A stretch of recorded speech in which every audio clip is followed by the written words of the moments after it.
जय श्री राधे कृष्ण। आइए आज आप सब सुनेंगे सोमवती अमावस्या व्रत की संपूर्ण कथा। जब भी अमावस्या तिथि सोमवार के दिन पड़ता है तो इसे सोमवती अमावस्या के नाम से जाना जाता है। सोमवती अमावस्या का इस दिन का बड़ा ही विशेष महत्व माना गया है। इस दिन स्त्रियां व्रत को धारण करती हैं और विशेष प्रकार से पीपल वृक्ष का पूजन करती हैं, जिससे कि सौभाग्य में वृद्धि होती है, सभी प्रकार के सुख समृद्धि की प्राप्ति होती है, पुत्र पौत्र आदि की प्राप्ति होती है। तो आइए सुनते हैं सोमवती अमावस्या व्रत की कथा। तो बोलिए प्रेम से भगवान विष्णु की जय, माता लक्ष्मी की जय, भगवान भोलेनाथ की जय, माता पार्वती की जय, पीपल देवता की जय, सर्व देवी देवता की जय। एक समय की बात है, एक बार सूत जी सरसैया पर लेटे हुए भीष्म पितामह के समीप जाकर धर्मात्मा युधिष्ठिर सबके हित के वचन बोले। युधिष्ठिर जी ने कहा कि हे भगवान, बड़े क्रोधी भीमसेन ने कुरुवंश के प्रमुख व्यक्तियों तथा अर्जुन ने अनेक राजाओं को युद्ध भूमि में मार गिराया। पापी दुर्योधन के कुकर्म से हमारे कुल का क्षय हो गया। देखिए, अब इस पृथ्वी पर बालक या वृद्ध के सिवा कोई नहीं बचा। इस भरत वंश में केवल 5 भाई शेष हैं।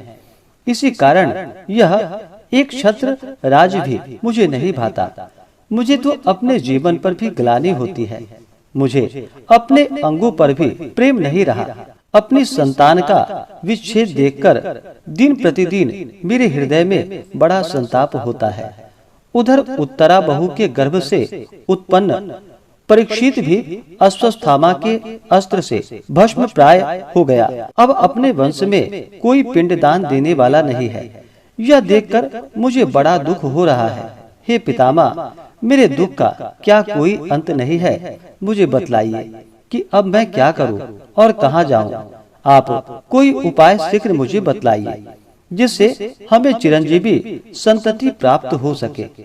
भीष्म पितामह जी ने कहा कि सुनो हे राजा, मैं सब व्रतों में एक उत्तम व्रत कहता हूँ, जिसके करने से चिरंजीविनी संतति प्राप्त हो सकती है। हे पार्थ, जिस सोमवार को अमावस्या हो, उस दिन पीपल के तले जाकर जनार्दन भगवान की करे और पीपल की अष्टोत्तर शत 108 परिक्रमा करे और उतनी ही 108 गणना में रत्न या धातु या फलों को लेकर प्रदक्षिणा यानी कि फेरी करे।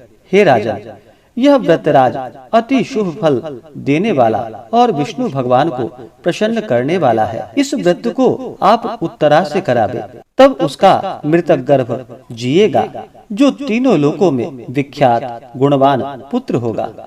पितामह के इस वचन को सुनकर युधिष्ठिर ने कहा कि इस व्रतराज नामक व्रत को मुझसे कहिए। यह व्रत मनुष्य लोक में किससे प्रकाशित हुआ और किसने मनुष्य लोक में इस व्रत को किया?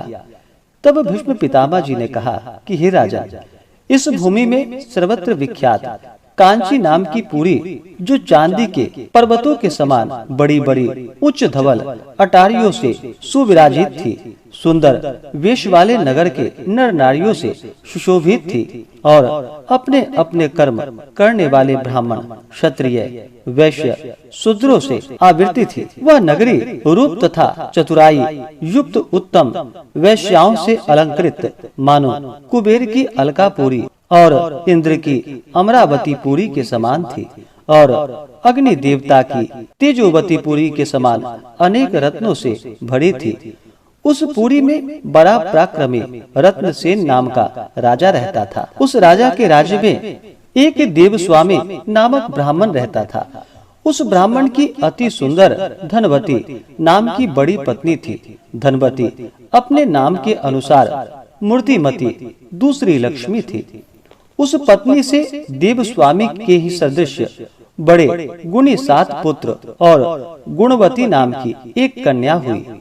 उन 7 पुत्रों का विवाह हो गया और वे आनंद से अपनी पत्नियों के साथ विहार करने लगे।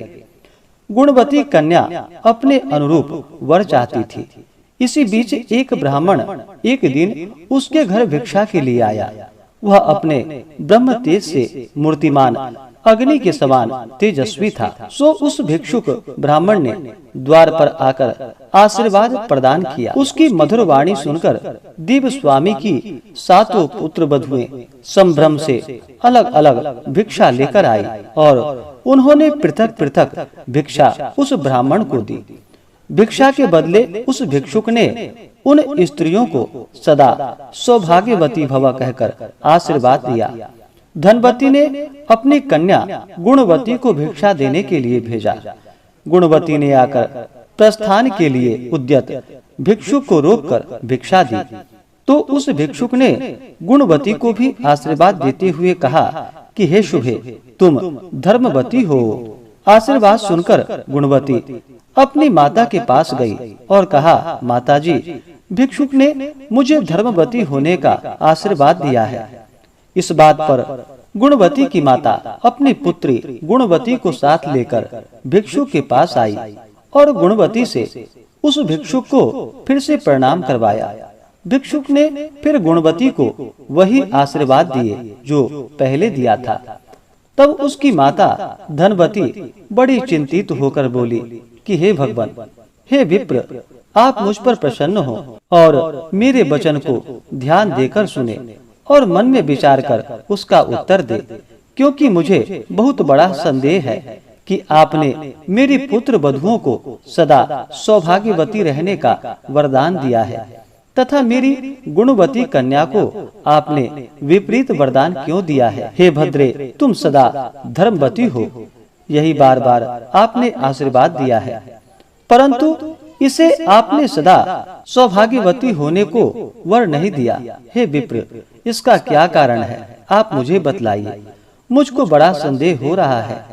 तब भिक्षुक ने कहा कि हे धनवती, तुम धन्य हो और जगत में विख्यात चरित्रवती हो। देखो, गुणवती को मैंने जो आशीर्वाद दिया है सो उसके भाग्य के योग्य है, क्योंकि तेरी गुणवती को सप्तपदी पढ़ते समय ही वैधव्य प्राप्त होगा। इससे इसको सदा धर्माचरण करना पड़ेगा। इसी से मैंने इसे यह वर दिया है कि तू सदा धर्मवती होगी। यह सुनकर धनवती बड़ी चिंता में आ गई। उसने उन्हें फिर से प्रणाम करके उनसे प्रार्थना की, हे विपेंद्र, आप इसके प्रतिकार का उपाय भी अवश्य जानते होंगे, सो हे दयानिधे, मुझ पर दया करके कोई उपाय बतलाएं। तब भिक्षुक ब्राह्मण ने कहा, जब कभी तेरे घर में सोमा आवे, तब हे सुंदरी, उस सोमा का विधिवत पूजन करने से ही इसका वैधव्य दोष दूर हो जाएगा। धनवती ने कहा कि हे द्विजदेव, सोमा कौन है, कौन जाति की है और कहाँ रहती है, और क्यों उसके आने मात्र से ही वैधव्य दोष नष्ट हो जाता है। हे महाभाग, यह मुझे बता दे, अब विलंब करने का समय नहीं रहा। यह सुनकर भिक्षुक ब्राह्मण ने कहा, अच्छा सुनो, सोमा जाति की धोबिन है और सिंघल द्वीप की निवासिनी है। वह यदि तेरे घर आएगी तो वैधव्य दोष भंग हो जाएगा। इतना कहकर वह ब्राह्मण भिक्षुक भिक्षा के लिए अन्यत्र किसी घर को चला गया। तब धनवती ने अपने पुत्रों से कहा कि हे पुत्रों, तुम्हारी बहन गुणवती का सोमा के आगमन मात्र से ही वैधव्य दोष दूर हो जाएगा। सो जिसको पिता की भक्ति तथा माता के वचन का ध्यान हो, वह अपनी बहन को साथ लेकर सोमा को लाने के लिए जाए। पुत्रों ने कहा कि हे माता, तुम्हारे अंतःकरण का भाव जान लिया है। तुम्हारा हृदय पुत्री के स्नेह वश व्याकुल है। यही कारण है कि तुम पुत्रों को सोमा को लाने के लिए दुर्गम स्थान में भेज रही हो, क्योंकि उस मार्ग में 100 योजन विस्तृत दुर्लभ दुस्तर समुद्र पड़ता है। उसे पार करके जाना आना साधारण काम नहीं है। हम यहाँ से जाने में सर्वथा असमर्थ हैं। देव स्वामी ने कहा कि मैं 7 पुत्रों का पिता होकर भी निपुता अच्छा होता। कोई मत जाओ, मैं स्वयं सिंघल द्वीप जाऊंगा और पुत्री का वैधव्य नाश करने वाली सोमा को जैसे बनेगा वैसे ले आऊंगा। कुपित पिता देव स्वामी के वचन सुनकर उस समय शिव स्वामी नाम के सबसे छोटे पुत्र ने कहा कि पिताजी, आप इस तरह कुपित ना हो और ऐसा वचन मत कहें। भला मेरे रहते सिंघल द्वीप जाने का दूसरा किसे सामर्थ्य हो सकता है? सो आप क्रोध त्याग दे, मैं ही गुणवती बहन को साथ लेकर सिंघल द्वीप को जाऊंगा। ऐसा कहकर शिव स्वामी उठा और पिता को प्रणाम करके अपनी बहन गुणवती को साथ लेकर सिंघल द्वीप को चल पड़ा। वह बहुत दिनों में जाकर समुद्र के तीर पर पहुंचा और समुद्र को पार करने के लिए शिव स्वामी ने बहुत प्रयत्न किए। शिव स्वामी ने अपनी समीप में ही एक बड़ा भारी वट का वृक्ष देखा। उस वृक्ष के खोते में गिद्ध के बच्चे रहते थे। उसी के नीचे बैठकर शिव स्वामी और गुणवती ने वह दिन बिता दिया। उसी समय वह गिद्ध बच्चों के लिए चारा लेकर आया और उन बच्चों को चुगाने लगा। पर उस दिन शावकों ने गिद्ध से चारा नहीं खाया। वह चिंताकुलित मन वाले बच्चों से गिद्ध ने कहा कि हे पुत्रों, तुम भूखे होकर भी आज चारा क्यों नहीं चुग रहे हो? मैं तुम्हारे लायक कोमल और ताजा मांस लाया हूँ, फिर भी तुम नहीं खाते हो। तब बच्चों ने कहा कि सुनिए पिताजी, आज वृक्ष के नीचे दो मनुष्य बैठे हुए हैं, उनके खाए बिना हम भला भोजन कैसे कर ले? बच्चों के वचन को सुनकर गिद्ध का हृदय भर आया और उन दोनों के पास आकर उसने कहा कि हे द्विज, तुम्हारा काम हो गया, मैं स्वयं तुम्हारा काम करूंगा। जो काम हो सके वह मुझसे कहो और कुछ भोजन कर लो। शिव स्वामी ने कहा कि मैं इस समुद्र के पार सिंघल द्वीप को जाना चाहता हूँ और यही इच्छा है कि इस गुणवती का वैधव्य नष्ट करने वाली सोमा चली आवे। वह गिद्ध बोला, मैं कल प्रातः ही तुमको इस समुद्र के पार पहुँचा दूंगा और सोमा नाम वाली रजकी का घर भी मैं सिंघल द्वीप में दिखा दूंगा। तब रात्रि बीतने और सूर्य के उदय होने पर उस वेगवान गिद्धराज ने शिव स्वामी तथा गुणवती को समुद्र के पार ले जाकर पहुंचा दिया। वे दोनों सिंघल द्वीप में जाकर सोमा धोबन के घर के समीप ही टिक गए। तब वे दोनों नित्य प्रातः काल के समय सोमा के आंगन को झाड़ बुहार कर लीपने लगे। इस प्रकार प्रतिदिन बुहारी देते और लीपते लीपते 1 वर्ष का समय बीत गया। एक दिन सोमा ने अपनी पतोहू तथा पुत्रों को बुलाकर पूछा कि यहाँ आंगन में बुहारी कौन दे जाया करता है और कौन लीप जाया करता है, यह मुझको बतलाओ। तब वे बोले कि हमने तो कभी नहीं बुहारी लगाई और ना ही लीपी है। यह सुनकर सोमा को बड़ा विस्मय हुआ। इस बात की बहुत कुछ तलाशी की। तब एक दिन उस धोबन सोमा ने प्रातः काल के समय ब्राह्मण की पुत्री को आंगन में झाड़ू लगाते देखा। उसी दिन उसके भाई को आंगन में गोबर से लिपते हुए देखा। तब सोमा ने उनसे पूछा कि तुम कौन हो? तब उन्होंने उत्तर दिया कि हम दोनों ब्राह्मण हैं। तब सोमा ने हाय हाय कहकर और कहा कि तुमने तो मुझे भस्म कर दिया। तुम दोनों ब्राह्मण होकर भी मेरे घर में झाड़ू लगाते और लीपते हो। हाय, मैं इस पाप से कौन सी गति पाऊंगी, क्योंकि मैं तो जाति की धोबन हूँ और आप ब्राह्मण हैं। तुम ब्राह्मण होकर मेरे घर में बुहारी देते हो, यह नीति विरुद्ध काम तुम क्यों करते हो? तब शिव स्वामी ने कहा कि यह मेरी गुणवती नाम की सुमध्यमा बहन है।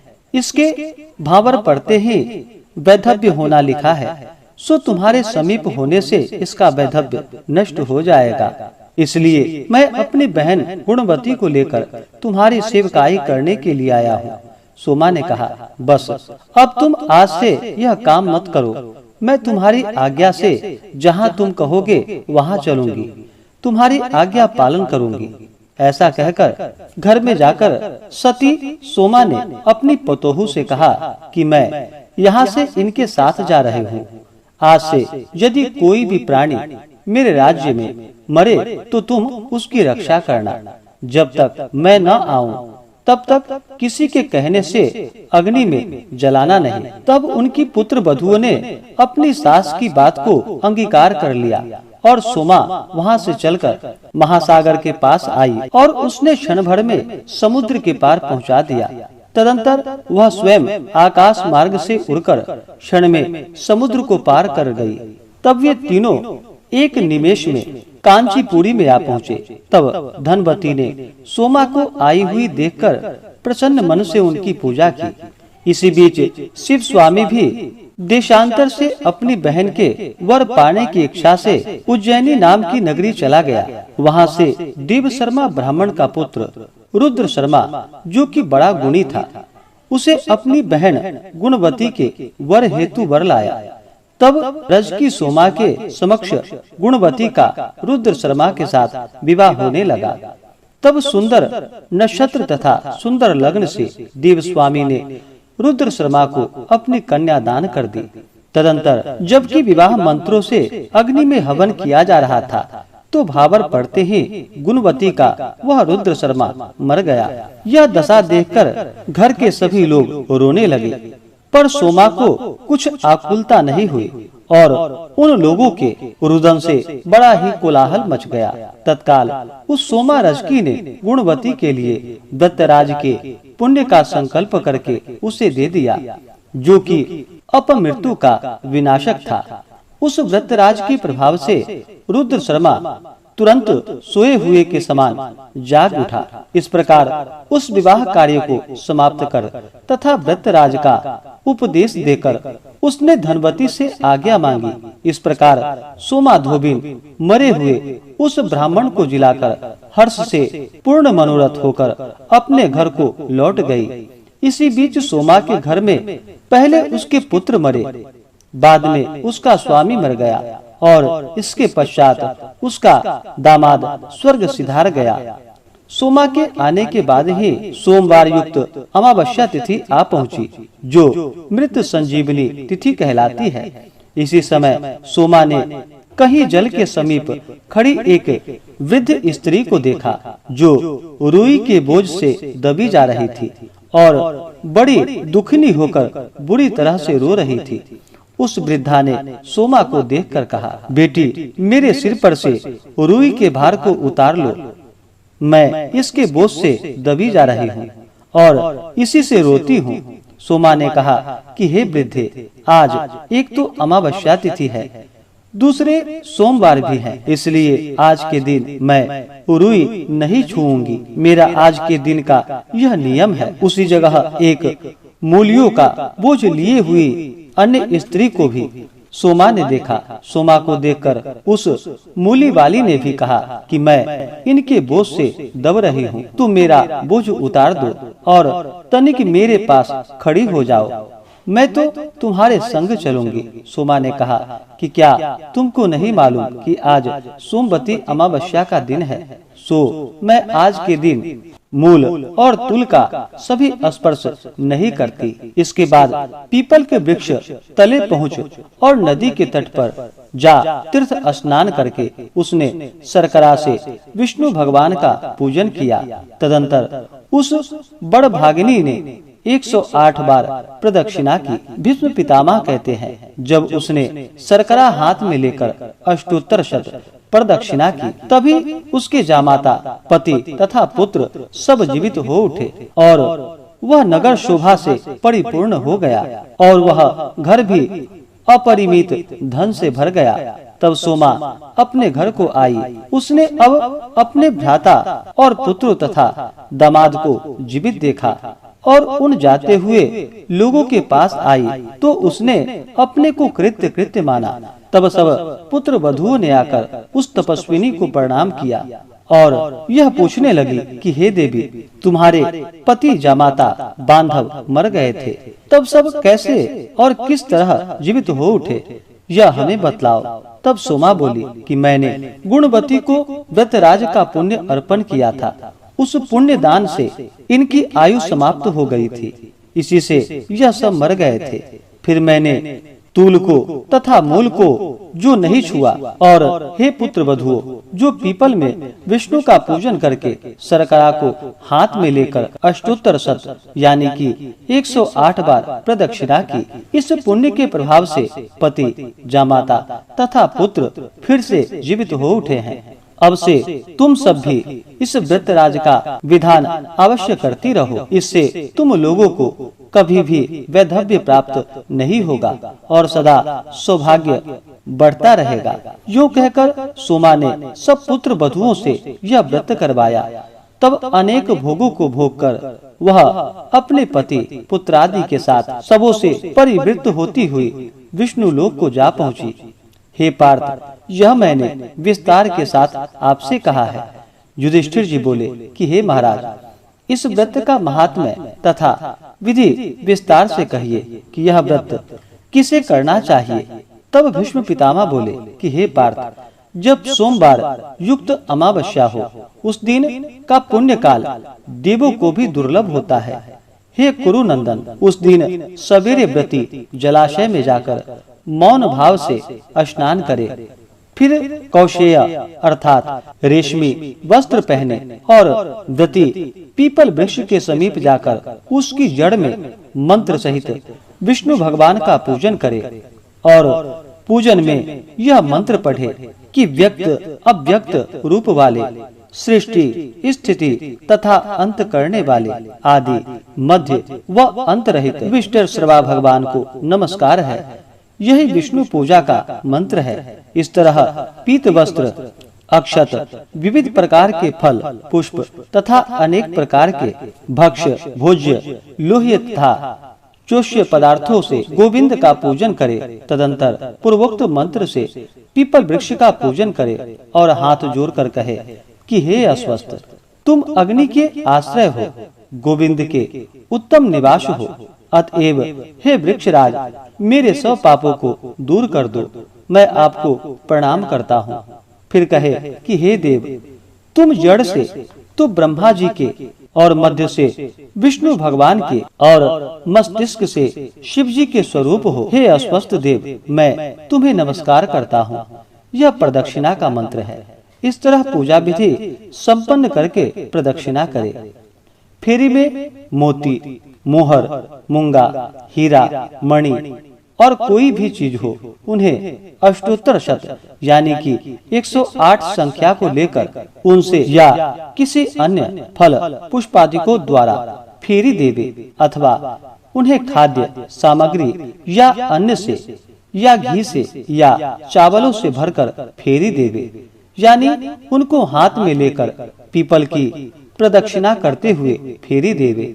जब तक अष्टोत्तर शत संख्या पूर्ण न हो जाए, यानी कि 108 बार पूर्ण न हो जाए, तब तक भ्रमण करते रहे। कुछ समर्पण की हुई चीजें हों, उन सबको गुरु के निमित्त निवेदित करावे। फिर सुवासिनियों का सोमा की प्रसन्नता के लिए पूजन करे और ब्राह्मणों को अन्न दान देकर मौन भाव से स्वयं भी भोजन करे। हे भूप, इस प्रकार मैंने व्रतराज की विधि आपसे कह सुनाई है, सो आप भी द्रौपदी, सुभद्रा और उत्तरा से इस व्रतराज को करवाइए। इस व्रतराज को करने से उत्तरा के गर्भ का मरा हुआ बालक फिर से जी उठेगा। तब युधिष्ठिर ने पूछा, जो स्त्री स्वल्प धन वाली तथा मोती, मोहर, रूपा आदि से रहित हो, उसे व्रतराज का फल कैसे प्राप्त होगा, यह आप मुझसे कहिए। तब भीष्म पितामह जी बोले कि हे राजन, फल, पुष्प, भक्ष्य तथा वस्त्रादिकों से ताम्र पात्र अथवा एक सुपारी भी प्रदक्षिणा की जा सकती है, तब भी व्रती को बराबर फल मिल जाता है। इसका प्रयोजन यह है कि पीपल की फेरी खाली नहीं होती है। हे नरेंद्र, इस व्रत को तथा विष्णु के पराक्रम को तुमने सुन लिया है। जो स्त्री पति, पुत्र तथा धन चाहती हो, वह अवश्य यह व्रत करे। इसमें किसी बात का विचार नहीं करना चाहिए। तब भीष्म पितामह जी ने कहा कि हे पार्थ, अब इसके उद्यापन की विधि मैं कहता हूँ, जिसके बिना व्रतराज की पूर्ति नहीं की जा सकती। पहले सर्वतो भद्र बनावे और उनके मध्य में एक उत्तम कलश को स्थापित करे। तदंतर स्वर्ण का एक पीपल वृक्ष और पंचरत्न की वेदी बनावे। उस पीपल वृक्ष की जड़ से विष्णु भगवान की चतुर्भुजी तथा लक्ष्मी जी एवं गरुड़ की स्वर्णमयी मूर्ति बनवावे। यह प्रतिमा 1 मासे से लेकर पल भर तथा पल भर तक की होनी चाहिए। षोडशोपचारों से उनका पूजन करे, जैसे कि अपना विभव विस्तार हो, वैसा ही नैवेद्य, पुष्प, धूप, दीप निवेदित करे। रात्रि में जागे, सवेरे पीपल की लकड़ियों से खीर तथा तिलों से होम करे। तदंतर इदम विष्णुर्वी चक्र में इन वैदिक मंत्रों से हवन करे। हवन के बाद पूर्णाहुति करके आचार्य का पूजन करे और उनको दुग्धवती गौदान करके दे। तब सभी सभासद ब्राह्मणों को वस्त्र भूषण आदिकों से पूजन करके 12 ऋषियों का पूजन कर घी तथा खीर से उन्हें भोजन करावे। तब उनको जनेऊ तथा वस्त्र युक्त दक्षिणा देकर दंडवत प्रणाम कर प्रार्थना करने के बाद उन्हें विदा करे। उद्यापन पहले 6वें या 12वें वर्ष में करने से व्रतराज का यथोक्त फल प्राप्त होता है। इसके बाद दक्षिणा सहित वह प्रधान पीठ दान करके आचार्य को देवे। फिर उनके मुख से अच्छिद्र कहवाकर स्वयं भी मौन भाव से भोजन करे। इस प्रकार से श्री भीम विश्वोत्तर पुराणे श्री सोमवत अमावस्या व्रत कथा पूर्ण हुई। तो बोलिए प्रेम से भगवान विष्णु की जय, भगवान भोलेनाथ की जय, माता पार्वती की जय। तो आशा करता हूँ कि यह जानकारी आपको अच्छा लगा हो। ऐसे ही ज्ञानवर्धक जानकारियाँ प्राप्त करने के लिए हमारे इस चैनल पे अगर आप नए हैं तो चैनल को लाल बटन दबा करके सब्सक्राइब करें, साथ में बेल आइकन घंटी को दबाएं ताकि मेरे वीडियो का नोटिफिकेशन आपको समय से मिलता रहे। वीडियो को लाइक करें, शेयर करें। सुखी रहें और स्वस्थ रहें। जय श्री राधे कृष्ण। धन्यवाद।